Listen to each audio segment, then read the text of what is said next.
Assalamu alaikum wa rahmatullahi wa barakatuh, que la lumière du Coran illumine nos cœurs et guide nos pas. Il existe une richesse que l'on ne voit pas, une richesse qui ne dépend ni des comptes bancaires, ni des biens matériels, mais qui transforme les cœurs, éclaire les vies et ouvre les portes du succès ici-bas et dans l'au-delà. Une richesse profonde, silencieuse, mais puissante. Ton cœur est-il attaché à Allah, ou au monde? Quand as-tu ressenti une paix qui ne dépend d'aucune situation extérieure? Et surtout, es-tu en train de construire une richesse éternelle sans même t'en rendre compte? Dans cette vidéo, tu vas découvrir des signes révélateurs, inspirés des enseignements de l'islam et expliqués à la lumière des paroles de savants comme Dr Zakir Naik, qui montrent que tu es peut-être déjà sur le chemin de la vraie richesse, celle qui ne disparaît jamais. Allah dit dans le Coran, les biens et les enfants sont l'ornement de la vie d'ici-bas. Mais les bonnes œuvres durables ont auprès de ton Seigneur une meilleure récompense et une meilleure espérance. Sourate Al-Kahf 18h46. Si ce message touche ton cœur, abonne-toi à Lumière du Coran, aime, commente et partage cette lumière autour de toi. Quand le monde assombrit ton cœur, ouvre le Coran, chaque verset est une lumière qui te ramène vers Allah. La richesse du cœur, un signe que tu es déjà riche aux yeux d'Allah. La première richesse, et la plus précieuse, n'est pas visible à l'œil nu. Elle ne se mesure ni en chiffres, ni en possession, ni en apparence. Elle se cache profondément dans le cœur. Et pourtant, c'est elle qui donne une vraie valeur à toute une vie. Le prophète nous a rappelé une vérité puissante, la richesse ne consiste pas en l'abondance des biens, mais la vraie richesse est la richesse de l'âme. Bukhari et Muslim. Regarde autour de toi, combien de personnes possèdent beaucoup, mais vivent dans l'angoisse, la peur de perdre, l'insatisfaction constante? Et à l'inverse, combien de personnes ont peu, mais dorment avec un cœur apaisé, un sourire sincère et une confiance profonde en Allah? La différence ne se trouve pas dans leurs mains, mais dans leur cœur. La richesse du cœur, c'est cette capacité à dire Alhamdoulilah même quand tout n'est pas parfait. C'est ressentir de la gratitude dans les petites choses que d'autres ignorent, un souffle, une prière, un moment de calme. C'est une paix intérieure qui ne dépend pas des circonstances extérieures. Même lorsque les épreuves frappent, même lorsque la vie devient lourde, ce cœur reste attaché à Allah, et trouve refuge dans son rappel.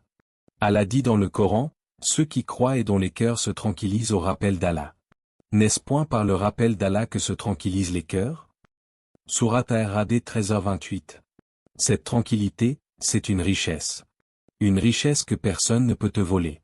Une richesse qui ne diminue pas avec le temps. Au contraire, elle grandit à chaque invocation, à chaque prière, à chaque moment où tu choisis Allah plutôt que le monde. Un cœur riche est un cœur libéré. Libéré de l'envie qui ronge, de la jalousie qui détruit, de la comparaison qui épuise. Quand ton cœur est rempli de foi, tu n'as pas besoin de regarder ce que les autres possèdent. Tu sais que ce qu'Allah t'a donné est exactement ce dont tu as besoin. Et cette certitude te protège d'un mal silencieux qui touche beaucoup de gens aujourd'hui, l'insatisfaction permanente. C'est comme si une lumière était allumée en toi. Une lumière discrète, mais constante. Même dans les moments sombres, elle continue de briller. Elle te rappelle que tu n'es jamais seul, que chaque épreuve a un sens, que chaque difficulté cache une sagesse divine. Et cette lumière attire des bénédictions. Pas forcément toujours visibles immédiatement, mais réelles. Parfois, c'est une porte qui s'ouvre au bon moment. Parfois, c'est une épreuve évitée sans que tu t'en rendes compte. Parfois, c'est une paix que rien ne peut expliquer. Le prophète a aussi dit, celui qui se contente de ce qu'Allah lui a donné est le plus riche des hommes. Tirmidhi. Cela signifie que la richesse ne commence pas quand tu possèdes plus, mais quand tu désires moins, et que tu es satisfait de ce qu'Allah t'accorde. C'est un état du cœur, pas un état du monde. Alors si aujourd'hui, malgré tes difficultés, tu ressens encore de la gratitude, si ton cœur trouve un apaisement dans la prière, si tu reviens vers Allah dans les moments de doute, alors sache-le, tu possèdes déjà une richesse immense. Une richesse que beaucoup poursuivent toute leur vie, sans jamais la trouver. 2. La constance dans la prière, un signe d'une richesse qui élève. La prière, ce n'est pas seulement un acte que l'on accomplit à des heures précises. C'est un rendez-vous avec Allah. Un moment où le serviteur se déconnecte du monde pour se reconnecter à celui qui possède tout. Dans un quotidien rempli de distractions, de stress et de responsabilités, préserver ses prières devient un véritable signe de richesse intérieure. Beaucoup pensent que la richesse, c'est avoir du temps, des moyens, du confort. Mais en réalité, la vraie richesse, c'est d'avoir un cœur qui répond à l'appel d'Allah 5 fois par jour, sans hésitation. C'est de pouvoir se lever pour prier, même quand le corps est fatigué, même quand l'esprit est préoccupé, même quand personne ne regarde. Cette constance est une preuve silencieuse que ton cœur a choisi Allah avant toute chose. Allah dit, accomplis la prière, car la prière préserve de la turpitude et du blâmable. Sourate Al-Ankabut 29, 45. La prière n'est pas seulement une adoration, c'est une protection. Une protection contre les erreurs, contre les dérives, contre les regrets. Elle agit comme une lumière qui éclaire ton chemin, même quand tout autour de toi devient flou. Et cette lumière, c'est une richesse que beaucoup ignorent. Chaque fois que tu te tiens debout en prière, tu es en train d'investir dans ton au-delà. Chaque prosternation est comme un dépôt dans une banque divine, une accumulation de récompenses que rien ne peut effacer. Tu ne vois peut-être pas immédiatement les fruits, mais ils grandissent, silencieusement, dans ta vie. Et ce qui est étonnant, c'est que cette discipline spirituelle ne transforme pas seulement ton au-delà, elle transforme aussi ta vie ici-bas. Celui qui est constant dans sa prière remarque souvent une chose, une forme de baraka dans son quotidien. Le temps devient plus productif. Les décisions deviennent plus claires. Les épreuves deviennent plus légères à porter. Ce n'est pas un hasard. C'est une promesse indirecte d'Allah. Quand tu le mets au centre de ta vie, il met de l'ordre dans tout le reste. La prière, c'est aussi un refuge. Dans les moments de doute, de tristesse ou de confusion, elle devient un espace de paix. Un endroit où tu peux déposer tes soucis, sans filtre, sans jugement. Le prophète, lorsqu'il faisait face à une difficulté, se tournait vers la prière. Comme si elle était une source de force, une recharge pour le cœur. Être constant dans la prière, ce n'est pas être parfait. C'est revenir, encore et encore, malgré les manquements. C'est refuser d'abandonner ce lien, même quand on se sent faible. Et ce choix répété, cette persévérance, construit une richesse invisible mais immense. C'est comme un arbre que tu arroses chaque jour. Tu ne vois pas sa croissance immédiatement, mais avec le temps, ses racines deviennent solides, ses branches s'élèvent, et ses fruits apparaissent. La prière agit de la même manière dans ta vie.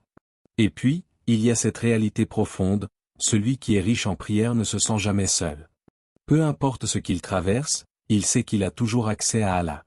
Il sait qu'il peut parler, demander, pleurer, espérer. Et cette connexion permanente, c'est une sécurité que rien dans ce monde ne peut remplacer. Alors si aujourd'hui, malgré les difficultés, tu continues à préserver tes prières, même imparfaitement, même avec des efforts, sache que tu es en train de construire une richesse immense. Une richesse qui t'élève, qui te protège, et qui, avec le temps, transformera toute ta vie. 3. Donner même peu, le signe que la richesse te suit. Donner, ce n'est pas seulement un acte. C'est un état du cœur. Un choix silencieux qui révèle une vérité profonde, tu fais plus confiance à Allah qu'à ce que tu possèdes. Et dans une société où tout pousse à accumuler, garder, sécuriser, celui qui donne, même peu, possède déjà une richesse que beaucoup n'atteignent jamais. Le prophète a dit, la charité ne diminue pas les biens. Muslim. À première vue, cela semble paradoxal. Comment pourrait-il augmenter ce que l'on a? Mais en réalité, la logique divine dépasse la logique humaine. Car ce que tu donnes pour Allah, tu ne le perds jamais. Il est transformé, multiplié, élevé. Parfois de manière visible, parfois invisible, mais toujours réelle. Celui qui donne, même quand ses moyens sont limités, montre que son cœur n'est pas prisonnier de la peur du manque. Il ne vit pas dans l'angoisse de ne pas avoir assez. Au contraire, il vit avec une certitude, Allah est la source de toute subsistance. Et cette certitude change tout. Allah dit dans le Coran, et toute dépense que vous faites dans le bien, il la remplace, et c'est lui le meilleur des pourvoyeurs. Sourate Saba 34, 39. Regarde bien, ce n'est pas seulement une promesse de récompense dans l'au-delà. C'est aussi une promesse de remplacement. Cela signifie que ce que tu donnes avec sincérité revient vers toi, sous une forme ou une autre. Parfois c'est une bénédiction dans ton argent. Parfois c'est une protection contre une perte. Parfois c'est une porte qui s'ouvre au moment où tu en as le plus besoin. Donner, c'est comme planter une graine.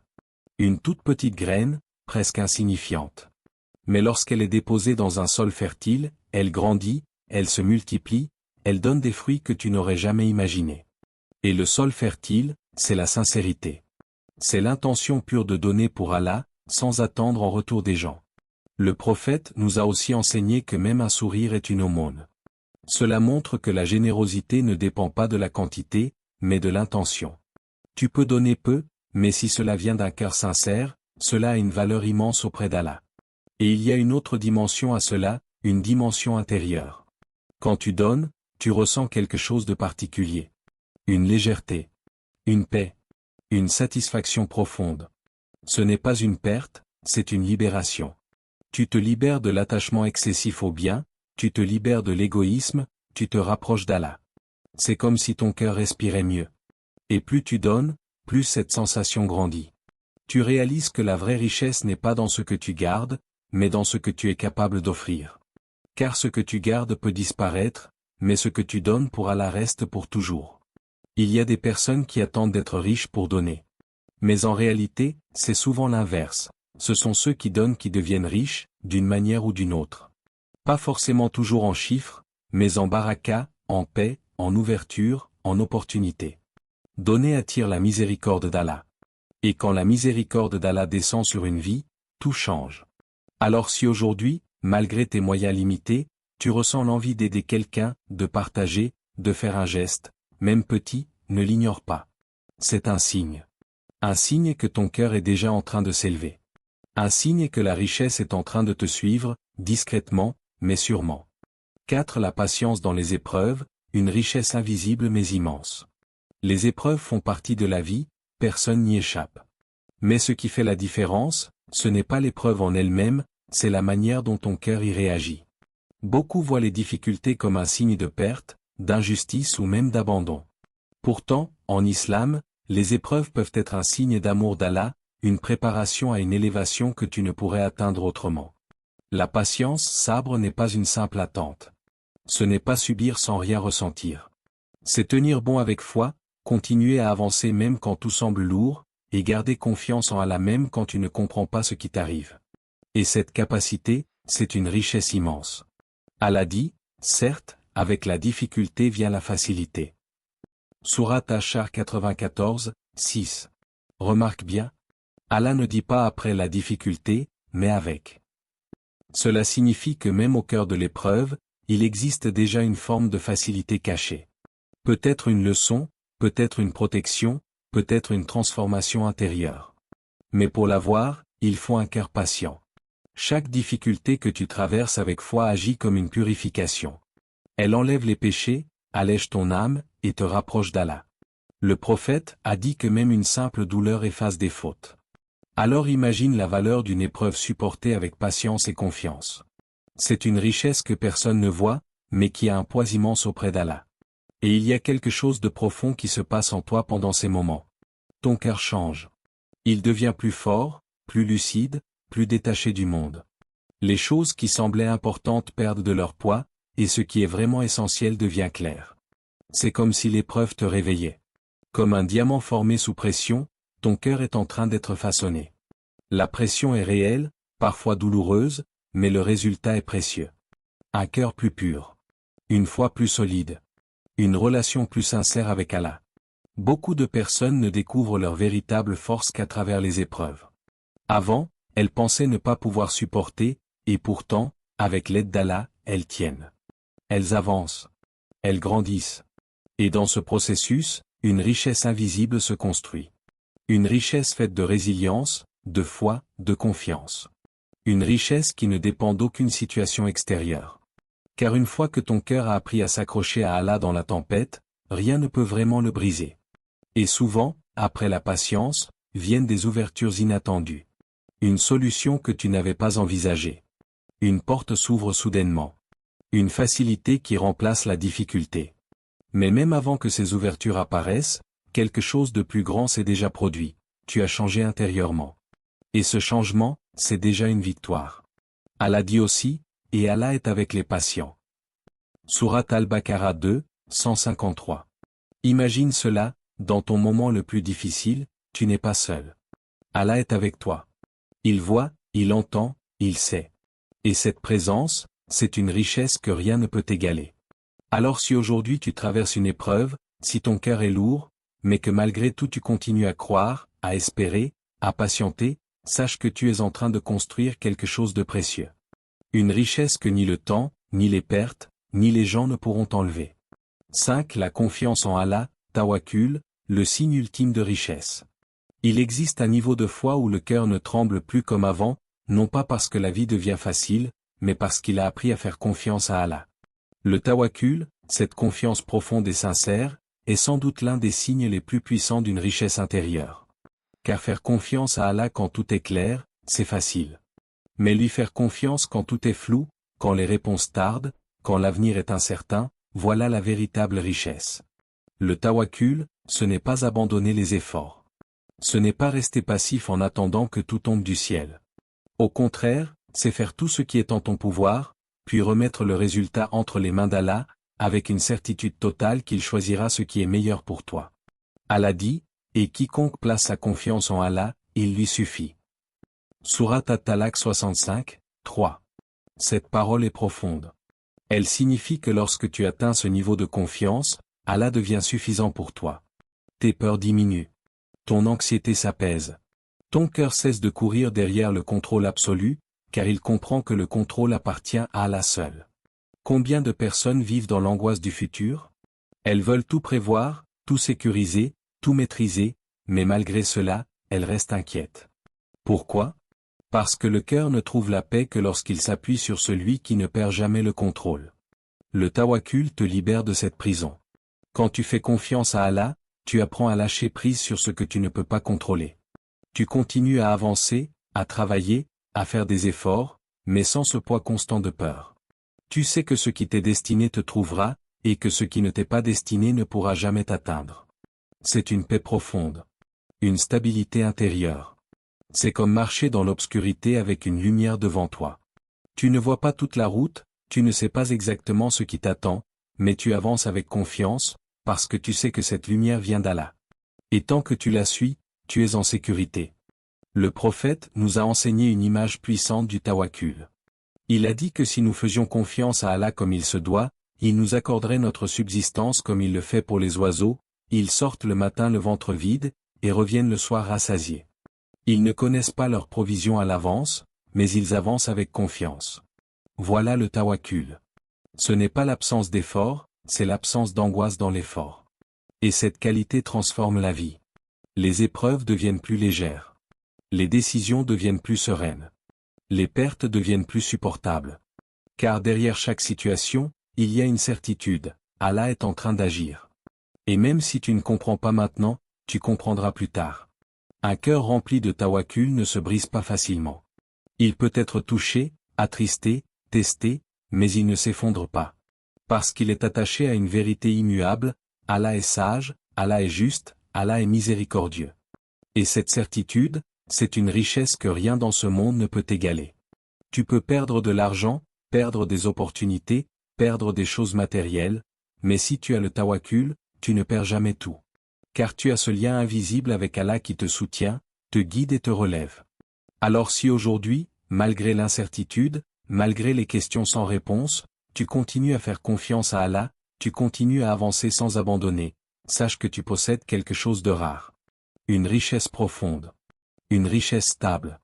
Une richesse éternelle. Au final, la richesse en islam ne se limite pas à ce que l'on possède, mais à ce que l'on est. Un cœur apaisé, une foi sincère, une relation forte avec Allah. Voilà la vraie richesse. Peut-être que tu cherches encore des signes de succès dans ta vie, mais en réalité, ils sont déjà présents en toi. Ta prière, ta patience, ta générosité, ta confiance en Allah, ce sont des trésors immenses. Le monde te fait croire que la richesse est extérieure, mais l'islam te rappelle qu'elle commence à l'intérieur. Et quand l'intérieur est riche, l'extérieur finit toujours par suivre, d'une manière ou d'une autre.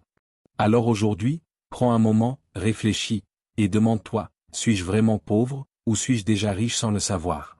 Si ce message a touché ton cœur, abonne-toi à Lumière du Coran, partage cette vidéo et deviens une source de lumière pour les autres. Merci d'avoir ouvert ton cœur à cette parole. Que la paix d'Allah t'accompagne à chaque instant de ta vie. Allah dit, ceux qui croient et dont les cœurs se tranquillisent au rappel d'Allah.